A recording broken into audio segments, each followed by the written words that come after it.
Welcome back. About 15 minutes away from the top of the hour now, and we've had a few cloudy days lately, and it got Dave thinking, how much do those big fluffy clouds weigh?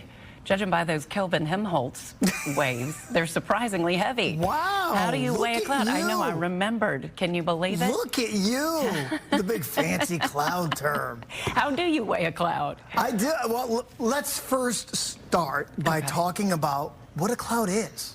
Laura, right? Clouds are composed mainly of air and millions of tiny little water droplets. Now, most of those are invisible.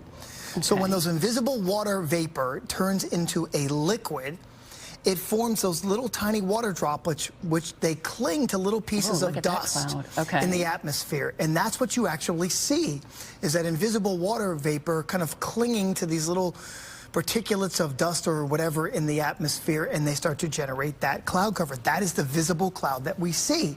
So how do we put an actual weight on that? Well, scientists say you got to know the dimensions of the cloud.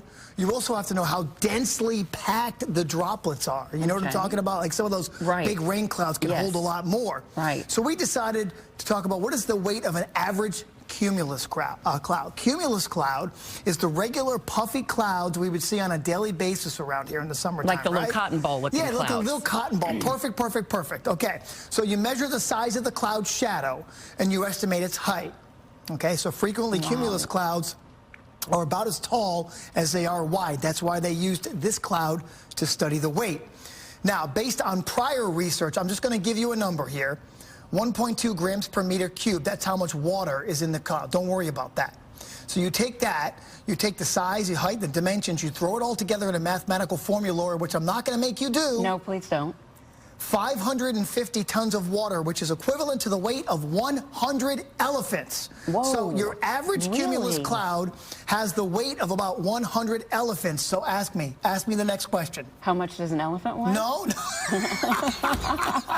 No, you were going to ask me, well, how the heck does that cloud not fall down? That was going to be my second question. How do those 100 elephants not just fall down every time they form? Well, an average water droplet in a cloud is 1,000,000 times smaller than a raindrop, okay? Okay. So the average water droplet 1,000,000 times smaller than a raindrop. Think how tiny that is. So the wind currents in the air kind of blow it all around and they keep it suspended.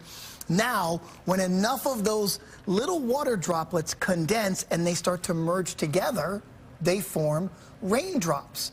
Well, raindrops are heavier than the air. And that is what pulls, the gravity then pulls that water droplet down to the ground. And that's what makes it rain. Okay, so think about it. These water droplets, some of them come down pretty heavy around here, they spread out the weight of the cloud so it all doesn't crash down on you at one time.